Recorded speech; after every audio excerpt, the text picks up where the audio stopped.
Сэтгэлийн боловсролын хөтөлбөрийн сургалтын хөтөлбөр. Аливаа улсын хөтөлбөр өөрийн соёл, үнэт зүйл, бүлгийн чиг хандлагыг хөрсөн өөрчлөлт хийсэн. Сургалтын хөтөлбөрийг төлөвлөх, боловсруулах, хөгжүүлэх, үнэлэх, сайжруулах, зөвхөн ажиллагааг хурдан хэрэгжүүлдэг улс орны туршлага онцлог өөрийн улсын амлалт болсон төрийн үнэлгээний цэглэлийг хөтөлбөр судлалын практик нэвтрүүлж матан сургалтын хөтөлбөр төлөвлөлтөд бий болох чанар судлалын сурлын амжилтанд эргээр нөлөөлөх гэж үзэж байна. За өнөөдөр төлөвлөлт бол амжилттай сургалтын гол хэрэгсэл юм. Сайн хөтөлбөрийг боловсруулах нь багш бүрийн тооцсон асуудал байдаг. За тэгээд үйл ажиллагааны зорилго онцлог тодорхойлсон сурагчдад юу хэмжээ яаж сурахыг мэдээлсэн сурагчдын үүрэг хариуцлага тодорхойлсон агуулга элементарчилсан нэлээд зорилго зорилготой нийцсэн үнэлгээний шалгуур шүүхт тухай ойлгомжтой байх нь сайн хөтөлбөр шалгуур багш хичээлээ төлөх дараах асуулт нь хариулах шаардлагатай гэсэн үнэн хэрэгцээ, зорилго, сурагчдад юу мэддэг чаддаг болох, ямар чадварыг хөгжүүлэх, ямар арга замаар ямар дидактик шийдэл хүрэх, юмуд хүрэх, юу өглөх, хүүхдийн мэддэг чадвар хандлага, гашгүй өөрчлөлт нь гэх зэрэг хариулах шаардлагатай болсон. Хичээлийн төлөвлөлтийн зорилго тодорхойлохоос эхэлнэ. Хичээл зорилгыг зөвхөн агуулгад үнэлэх, болсноор сурагчдын өмнө мэдлэг, зөвлөл, процесс үүргийг зам багшийн үзүүл сурагчдын хийх үйл ажиллагаа бодит боломжийг тооцож хичээлийг өдөртөн чиглүүлэх арга төлөвлөхөд бэрхшээл тулгардаг. Зорилгыг тодорхойлохдоо сурагчдын өмнөх мэдлэг төсөөлөл, сонирхол, хэрэгцээ нөөцлөн мэдлэг бүтээх, үйл ажиллагаа хэмжээх, бодлого төлөвшөлт, хувийн нэмрээ оруулах гэсэн. За танхимын захин хичээл гэж юу вэ? Танхимын хичээл нь хүний нийгмийн хүчит технологийн дэвшилтэд уялдаа мэдээллийн хэмжээ асар болж тэр гэрээр сургалтын процесс шинжлэхдээ шин зүйнтэй зориулсан. 20 дугаар зууны дунд үеийн уламжлалт сургуулсан, нүүрээ харсан сургалт маань зөнхөрдөг байсан бол одоо орчин үеийн болохоор электрон сургалт, хосолсон сургалт өргөн хүрээнд ашиглагдаж байна. Захин сургалт гэдэг нь мэдээлэл харилцааны технологи суурилсан сургалт. Захин сургалтын материалыг боловсруулах, танхимын сургалтын материал боловсруулах илүү үнэтэй цаг хугацаа, хүн хүч хөдөлмөрийг шаарддаг. Харин боловсруулсны дараа захин сургалтыг явуулах захин танхим сургалтын урагаас олон талаараа давуу талтай. Хүний харах мэдрэмжээс хүлээж авсан мэдээлэл, сонсох мэдрэмжээр хүлээж авсан мэдээлэл нь илүү үнэмшилтэй байдгийн зэрэгцээ бат тогтож удаан мартагддаг тул сургалтын мэдээлэл харилцааны холбооны технологиг ашиглах нь бейсээр хөгжих болон төсөөлж харах төвхтөд авсан бодит юмшиг харагдуулж амьдруулдаг арга хичээлийн ойлгомжтой илүү сонирхолтой байсан. За захин сургалтын давуу тал нь болохоор танхимын сургалтын тогтсон хугацаанд нэг л удаа заадаг бол энэ удаад ойлгодог янз бүрийн шалтгаанаар хичээлдээ сууж амжаагүй бол тухайн хичээлийг ойлгохгүй юм бий. Тиймээс захин сургалтын танхимын сургалт учир дутагдaltaй талыг өгч хичээлийн агуулгыг нэг гэр сургууль дээрээсээ компьютер болон гар утаснаас үзэх хичээлд оролцох таатай орчин бүрдүүлдэг давуу талтай байна. За тэгээд захин сургалтын дараах давуу талуудыг орон зайнаас үл хамааран хаанаас шалгах боломжтой. Ихэнх хичээлүүд өөрийн боломжтой цагтаа үзэх судлах боломжтой. Сурагчид өөрийн хэмнэлээр судлах, өөрийн хэмнэлд тохируулсан судлах. Нэг удаагийн хичээлийг олон дахин давтаж үзэх мэтлэн олон давуу талуудтай.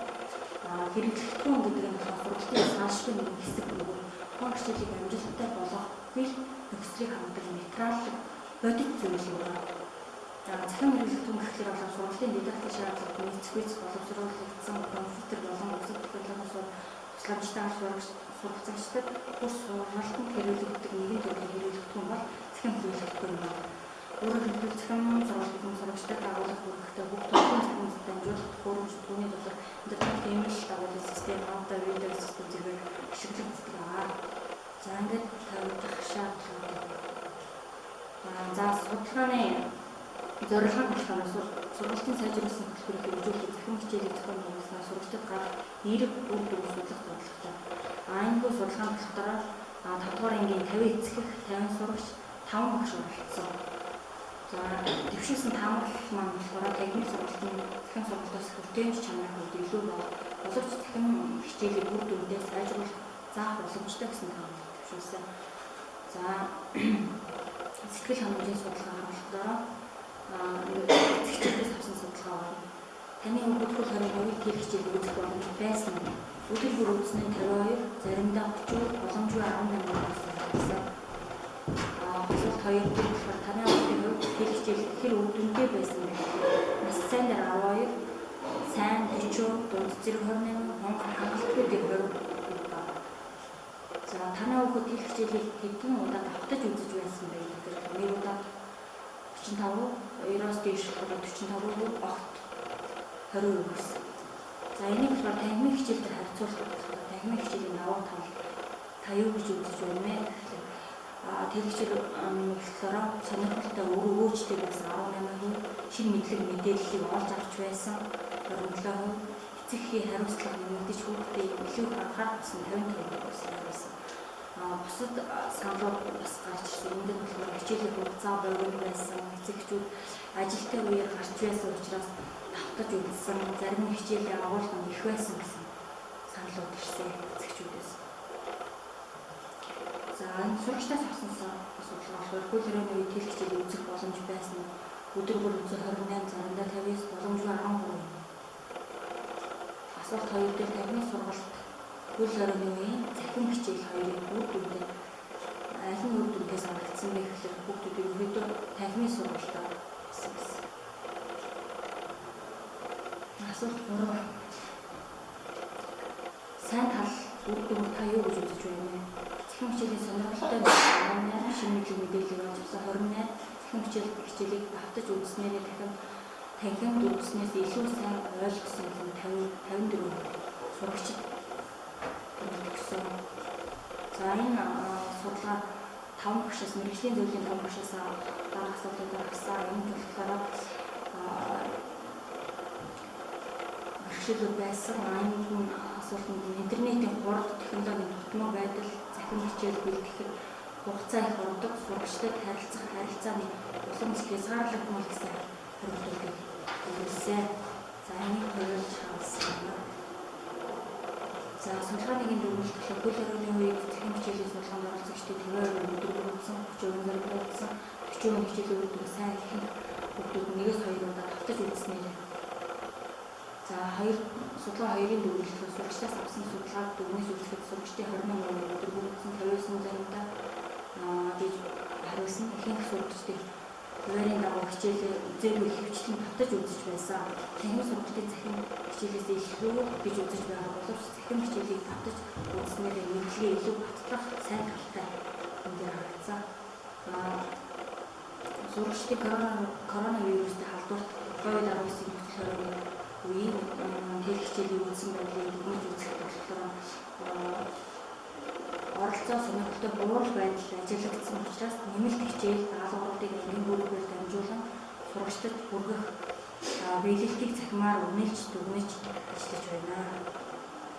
За энэ төвшүүлсэн таамаглал техникийн сургалтын захирам сургалтаас бүтээмж чанарын хувьд илүү боловч захирам хичээлийг үр дүндээ сайжруулах заах боломжтой болов гэсэн таамаглалыг төвшүүлсэн. Тэгээд хэд хэдэн судалгааны үр дүнгээс үзэхэд захирам хичээл болон техникийн хичээлийн боссон хэлбэрээр зохион байгуулах илүү үр дүнтэй болов, өгөөжтэй, бүтээмжтэй байна гэж үзэж байна. Яагаад гэвэл сурагч техникийн хичээлийн нэг өдрийн хичээлийг нэг л удаа сонсоод ойлголт авах, харин захирам хичээлийг нэг өдөр ухраах, зогсоох, дахин давтан үзэх зэргээр хэдэн ч удаа үзэх боломжтой. Мөн сурагчдын бие даан ажиллах чадвар, сурах хөлөө ухамсарлах зэрэг чадварууд нэмэгдсэн.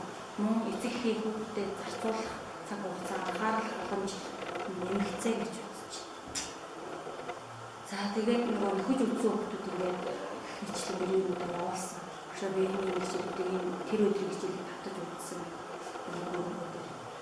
За ерөнхийд нь үзэх сургалт зөвхөн анги танхимд явуулах боломжгүй захирам орчинд хэрхэн яаж явуулах вэ гэдэг асуудлыг ярьж хэлсэн.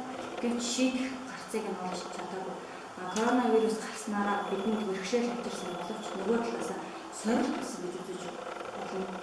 COVID-19 цаг үеийн цахим хичээлүүд үр дүндээ байж эцэг эхийн хүүхдээ тавих анхаарал боломжийг нэмэгдүүлсэн сайн талтай.